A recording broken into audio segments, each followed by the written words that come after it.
नमस्कार। abplive.com पर हाजिर हूं मैं रुमाना इसार खान और मेरे साथ मौजूद हैं सी वोटर के संस्थापक प्रमुख यशवंत देशमुख जी। यशवंत जी ने ही ये ओपिनियन पोल जो अभी अभी आपने एबीपी न्यूज पर देखा है उसके आंकड़े हमारे लिए जुटाए और अब जरा जानते हैं यशवंत जी से। यशवंत जी, बहुत बहुत स्वागत आपका एबीपी न्यूज में। सबसे पहले तो आप ये बताइए धन्यवाद कि वो 25 सितंबर वाला ओपिनियन पोल जो हमने दिखाया था और अब ये जो आज आंकड़े हमने दिखाए हैं, इन आंकड़ों को आप किस तरीके से रीड कर रहे हैं सर?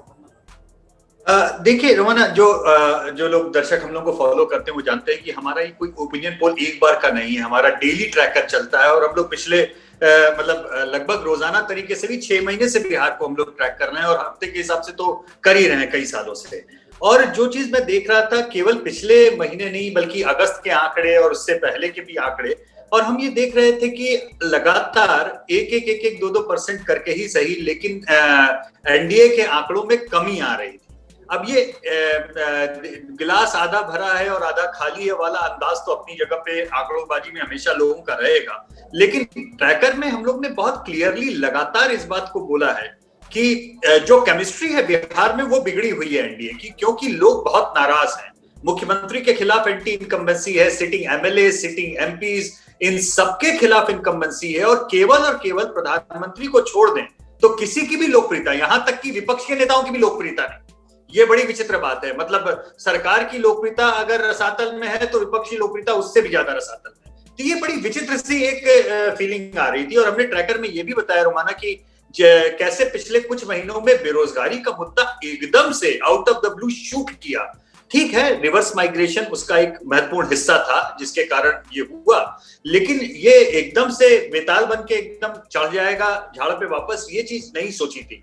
तो ये अपने सर्वे में और सामान्य ओपिनियन पोल की जो एक्सरसाइज है उसमें अंतर ये बहुत बड़ा है कि एक बार कुछ करके एकदम से हम कुछ बता रहे हैं, ऐसा नहीं है। रोज रोज कर रहे हैं और जो भी आंकड़े आ रहे हैं वो दर्शकों को एबीपी न्यूज के पता लग रहा है कि क्या बदलाव आ रहा है और कहां आ रहा है, और ये भी जानने की कोशिश कर रहे हैं कि वो क्यों आ रहा है। ठीक है सर, तो आपने बताया किस तरीके से वो बेरोजगारी वाला जो मुद्दा है वो बड़ा बनता हुआ आप देख रहे हैं अभी हाल फिलहाल में 1-2% करके ही सही, लेकिन एनडीए का ग्राफ थोड़ा थोड़ा सा नीचे जाता हुआ, महागठबंधन का हल्का हल्का सा ऊपर उठता हुआ, और नीतीश को लेकर, सरकार के मंत्रियों को लेकर, खासतौर से नीतीश को लेकर आप बता रहे हैं भारी नाराजगी। सीएम के तौर पर पहली पसंद कौन सर फिर?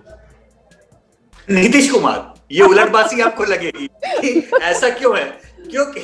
क्योंकि अब वो हिंदी में, हालांकि किसी नीतीश जी के लिए मैं आदर करता हूं, मतलब मैं मुहावरतन यूज कर रहा हूं कि मरा हाथी भी 1.25 लाख का, वैसे अंदाजे में कि आप ये समझिए कि 5 साल पहले नीतीश कुमार की रेटिंग अगर 55%, 60% थी तो वो घट के आज की तारीख में 30-35% हो गई। तो नीतीश अभी भी बाकी सबसे बहुत ऊपर हैं, लेकिन खुद के कंपैरिजन में काफी नीचे जा चुके हैं।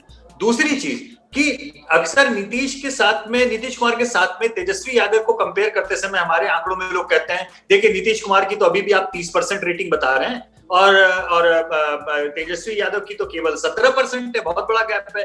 पूरी तरह बात सच नहीं है, क्योंकि हमारे सर्वे में हमने लालू यादव जी का भी नाम हम रखते हैं, जो लोग उनको मुख्यमंत्री के रूप में देखना चाहते हैं। तो तकरीबन मैंने देखा है कि इतने महीनों में ट्रैकर में 9-10% के आसपास लोग लालू यादव जी के नाम का भी अभी भी नाम लेते हैं। तो अगर लालू यादव का नाम हटा दीजिए तो वो आरजेडी के जो कोर समर्थक हैं वो पूरी तरीके से एक तरह से तेजस्वी के खाते में ही जाएंगे। तो उस स्थिति में तेजस्वी का जो नंबर है वो 17 ना होकर के शायद 26-27% के आसपास दिखाई देगा। और जब आप वो 30% और 27% अब ऐसे आंकड़ों को देखें तो आपको लगेगा नहीं, ये तो मामला कुछ अलग है। दूसरी चीज कि सिमिलर इसी तर्ज पे जो मुख्यमंत्री के नाम है उसमें 2 बड़े नाम भाजपा के नेताओं के भी उभर के आते हैं।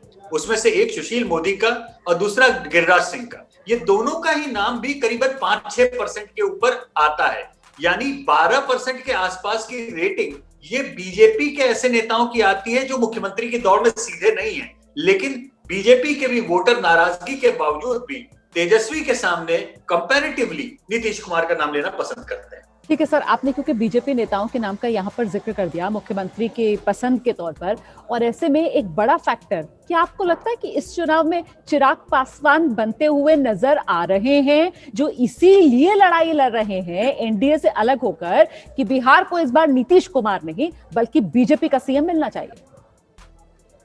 चिराग भारत के सबसे बड़े मौसम वैज्ञानिक के पुत्र माने जाते हैं, तो ट्रेनिंग उनको विरासत में मिली है कि क्या पहचाने क्या पकड़े। मुझे लगता है कि उन्होंने एंटी इनकम्बेंसी का सेंटिमेंट अच्छे से पकड़ लिया है और उन्होंने ये भी समझ लिया कि प्रधानमंत्री मोदी अत्यधिक पॉपुलर है, बहुत ज्यादा पॉपुलर है, इसलिए मोर्चा केवल एक ही खोलो।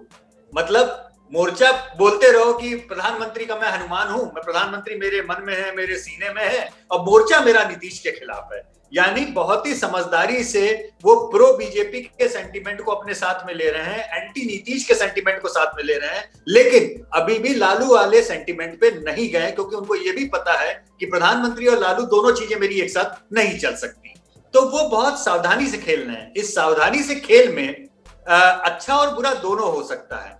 अच्छा जो वो चाहते हैं कि किसी भी तरीके से वो 10, 12, 15, 20 सीटें लेकर के किंग मेकर की भूमिका में आए और नीतीश कुमार नंबर 2 के बजाय नंबर 1 के बजाय नंबर 2, नंबर 2 के बजाय नंबर 3 और नीचे चले जाएं, ताकि उनकी भूमिका बड़ी हो जाए। बुरा यह हो सकता है इस पूरे खेल में कि वो खुद हो सकता है कुछ भी न जीते और बड़ी तादाद में नीतीश को हरवा दें। ऐसे में नीतीश की सीटें कम होने का फायदा कोई बीजेपी को नहीं मिलेगा एक सीमा से ज्यादा। अगर नीतीश कुमार की सीटें बहुत बड़ी तादाद में घट गई तो उसका फायदा सीधे तेजस्वी यादव को होना है, क्योंकि वही मेजर इलेक्शन लड़ रहे हैं।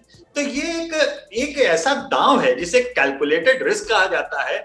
अगर ये चल गया तो अपने तरीके से चलेगा, नहीं चला तो बहुत भारी नुकसान भी एनडीए को करके जा सकता है। तो दरअसल मैं समझना ये चाह रही थी कि एलजेपी जिस तरीके से अलग हुआ, क्योंकि जब हमने 25 सितंबर को किया था तब फॉर्मली चिराग पासवान अलग नहीं थे एनडीए से।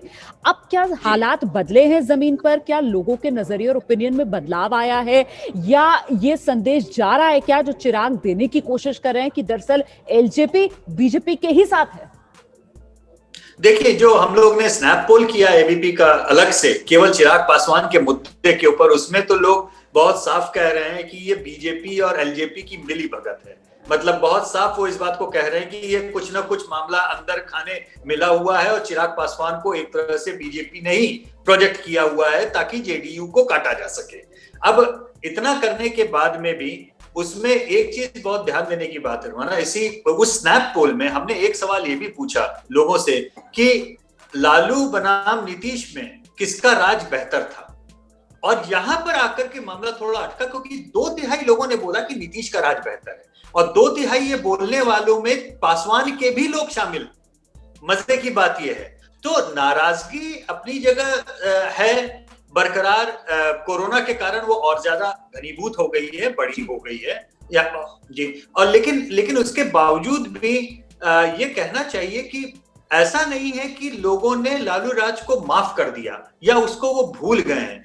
इतना जरूर है, एक महत्वपूर्ण आंकड़ा जो मैं आपको और दर्शकों को देना चाहूंगा, हम ये ना भूलें कि इस समय बिहार में 20% से ज्यादा मतदाता, मतलब हर 5वां मतदाता उस पीढ़ी का है जो या तो लालू यादव के राज के बाद में पैदा हुआ है या जिस समय था भी तो 5-7 साल का था, मतलब जिसकी स्मृति में लालू यादव का राज नहीं है। तो ये एक नया वोटर, हर 5वां वोटर ये है जिसने जीवन में केवल और केवल नीतीश बाबू का राज देखा है। सर आज ही नीतीश कुमार जो है वो चुनावी रैली में इसीलिए लोगों से ये कह रहे थे कि पूछो अपने बाप से कि जब लालू का राज था तो कितने स्कूल खोले, पूछो अपनी माता से जब लालू का राज था तो क्या हालात थे कानून व्यवस्था के। अब आप ये समझाइए दर्शकों को कि इस वक्त जो लोग नीतीश की वापसी चाहते हैं, क्या उसके पीछे बड़ी वजह वो 15 साल के जंगल राज को ही रखते हैं? मेरे ख्याल से ज्यादातर बड़ा कारण उसका यही है। और ये भी एक कहना चाहिए कि शायद जो सबसे ज्यादा नाराजगी इस समय एकदम से दिख रही है उसका बहुत बड़ा एक कारण कोरोना है, इसमें कोई संदेह नहीं। देखिए, पूरे भारत में बिहार एक ऐसा राज्य है जिसके ऊपर रिवर्स माइग्रेशन के कारण सबसे ज्यादा असर पड़ा है हर तरीके से। बेरोजगार लोग एकदम से भरे बड़े, गरीबी है, पैसा लोगों का भेजना जो घर में बाहर से कमा के भेजते थे वो कम हो गया, तो उसका असर पड़ा और बिहार उसका भुक्तभोगी है, इसमें कोई शक नहीं होना चाहिए। लेकिन साथ में एक और बात भी है, चाहे जो भी कारण रहा हो, लेकिन जो एनडीए के एमपी मिनिस्टर और एमपी खास तौर पे ये जो पिछले 6 महीने से बाहर नदारद हैं, वो अपने क्षेत्र में जैसे गए नहीं है, उसका गुस्सा बहुत ज्यादा दिख रहा है। हमारे आंकड़ों में भी दिख रहा है, हमारे रिसर्चर्स जो क्वालिटेटिव रिपोर्ट फाइल करते हैं एक एक सीट से, उसमें उनका कहना है कि ये 6 महीने में लोगों का गुस्सा इसलिए भी बढ़ा है क्योंकि एमपी एमएलए गए ही नहीं है लोगों से मिलने। ऐसे हालत में अगर ज्यादातर एमपी, ज्यादातर एमएलए, ज्यादातर मिनिस्टर ये सब आप ही के घर के हैं। देखिए इस समय इनकम्बेंसी का आलम यह है वहां पर कि चाहे वो लोकल गवर्नेंस हो म्युनिसिपैलिटी लेवल की, चाहे राज्य की या केंद्र की, हर लेवल पे अगर एनडीए ही सत्ता में है तो लोगों का गुस्सा फिर वहीं निकलेगा। अब इन सारे लेयर्स में सिवाय प्रधानमंत्री के कोई चीज पॉजिटिव नहीं है। तो प्रधानमंत्री अकेले अपनी पॉजिटिविटी से कितना खींचेंगे और कितना खींचना चाहिए, दोनों चीजें। क्यों खींचना चाहिए? Why should prime minister bail them out? क्योंकि प्रधानमंत्री भी ये कभी ना कभी ये चाहेंगे कि भाई मेरी कैपिटल जो है, सोशल कैपिटल है, ये मैं अपने चुनाव में खर्च करूं। पिछले 6 साल में उन्होंने खर्च किया रोमाना, क्योंकि उसका कारण बहुत साफ था। बीजेपी के पास में या एनडीए के पास में राज्यसभा में बहुमत नहीं था और बिना राज्यों में सरकार बनाए राज्यसभा की सीटें नहीं आनी थी। अब तो पिछले 1.5 साल से वो मामला भी खत्म हो गया। बिल्कुल। जब वो मामला ही खत्म हो गया तो अब प्रधानमंत्री को किस बात के लिए जबरदस्ती पड़ी है कि एनडीए या बीजेपी के खराब सीएम या खराब चल रही सरकारों को जबरदस्ती अपना नाम दांव पे लगा करके जबरदस्ती बचा। बिहार की बात अलग है। बिहार में मानता हूं कि उन्होंने जेन्युइनली अभी लग भी रहे हैं, कोशिश भी कर रहे हैं और वो बीजेपी को वहां पर महाराष्ट्र की तरह नंबर 1 पार्टी एक ध्रुव बनाना चाहते हैं। वो बीजेपी की एक लॉन्ग टर्म प्लानिंग और पॉलिसी है कि उसका हिस्सा है। लेकिन प्रधानमंत्री का नाम ये बहुत यूज कर लिया। एक बार आपको याद होगा आपके ही शो में मैंने बीजेपी के एक नेता को कह दिया था कि आप लोगों ने प्रधानमंत्री को जंडू पंचारिस्ट बना के छोड़ दिया है। पेट में दर्द है तो 2 चम्मच पिला दो, सिर में दर्द है तो 2 चम्मच पिला दो। इतना अब्यूज क्यों? आपके पास में अगर एक नेता है तो मुर्गी का पेट थोड़ी ना काट लेंगे कि आप सारे अंडे निकाल करके हमको। लेकिन बड़ी बात तो बड़े नाराज हो गए थे कि आप यही कि भाई आपके इस ओपिनियन पोल में एक चीज बहुत क्लियर निकल कर आ रही है कि प्रधानमंत्री नरेंद्र मोदी की जो लोकप्रियता है वो जस की तस है, वो बरकरार है और वही एक सबसे पॉजिटिव फैक्टर है एनडीए के लिए। और प्रधानमंत्री नरेंद्र मोदी को अभी इस चुनाव में सिर्फ 3 रैलियां उन्होंने की है, वो भी कल 12 कुल रैलियां करनी है। ये जो एनडीए का ग्राफ आप कह रहे थे ना 1-1, 2-2% ये जो हल्का हल्का नीचे जा रहा है, तो फिर अब यहीं से उम्मीद है एनडीए को, बस यही एक उम्मीद की किरण बची। बिल्कुल यहीं से उम्मीद है, क्योंकि देखिए ये सारा ग्राफ गया है बेरोजगारी के मुद्दे पे, युवा मतदाताओं के मुद्दे पे, जिनको नीतीश कह रहे हैं अपने बाप से पूछो, अपनी मां से पूछो। और चूंकि तेजस्वी युवा हैं इस नाते उस चीज को बटोर रहे हैं। लेकिन हम ये एक बात न भूलें कि भारत में इस समय युवाओं के आइकन जो है वो युवा नेता नहीं बल्कि प्रधानमंत्री। तो एक तरह तो ये तुरुप का हिक्का है जो अंत में बीजेपी को खेलना ही पड़ा। ये बात ठीक है, उन्होंने मास्टर बैट्समैन अंतिम समय क्योंकि मेरे पास कम है, मैं जानती हूँ आप भी बहुत बिजी है। चलते चलते बस एक आखिरी सवाल, इस बार क्या आपको लगता है कि बिहार के अंदर एस्पिरेशनल वोट वो क्रूशियल हो सकता है? मतलब अभी तक जो बिहार के लिए कहा जाता था कि जात पर बिहार में तो वोट पड़ता है, क्या इस बार न जात पर न बात पर बल्कि बिहार एस्पिरेशन के लिए वोट कर सकता है? क्या बिहार एस्पिरेशन से ज्यादा नाराजगी पे वोट नहीं कर सकता है? देखिए बहुत महीन बात बोल रहा हूं आपको। क्योंकि एनडीए का नाराज वोटर रोमाना वो लालू यादव को शिफ्ट नहीं होगा, वो नाराज होगा तो घर बैठ जाएगा और घर बैठ जाएगा तो टर्नआउट गिर जाएगा। तो टर्नआउट का ड्रॉप विंडो खोली है ना, चिराग पासवान ने तो विंडो खोली है। चिराग पासवान को एक सीमा तक ही उसका लाभ मिलेगा, लेकिन उसके बियॉन्ड अगर बड़ी तादाद में अगड़े मतदाता जो नॉन यादव ओबीसी है, जो बीजेपी का कोर वोट है, नाराज हुआ तो घर बैठेगा। इसीलिए प्रधानमंत्री की चुनौती यह है न केवल युवा मतदाताओं को वापस क्लिक करें बल्कि अपने लोगों को, अपने नेटवर्क को बोलें कि भाई घर मत बैठना, निकल के वोट डाल। चलिए, तो मतलब 10 नवंबर से पहले 28 अक्टूबर, 3 नवंबर, 7 नवंबर वोटर टर्नआउट कितना रहता है उससे भी बहुत कुछ तस्वीर साफ हो पाएगी। बहुत बहुत धन्यवाद यशवंत जी हमारे साथ बने रहने के लिए sir, thank you so much. ABP news आपको रखे आगे।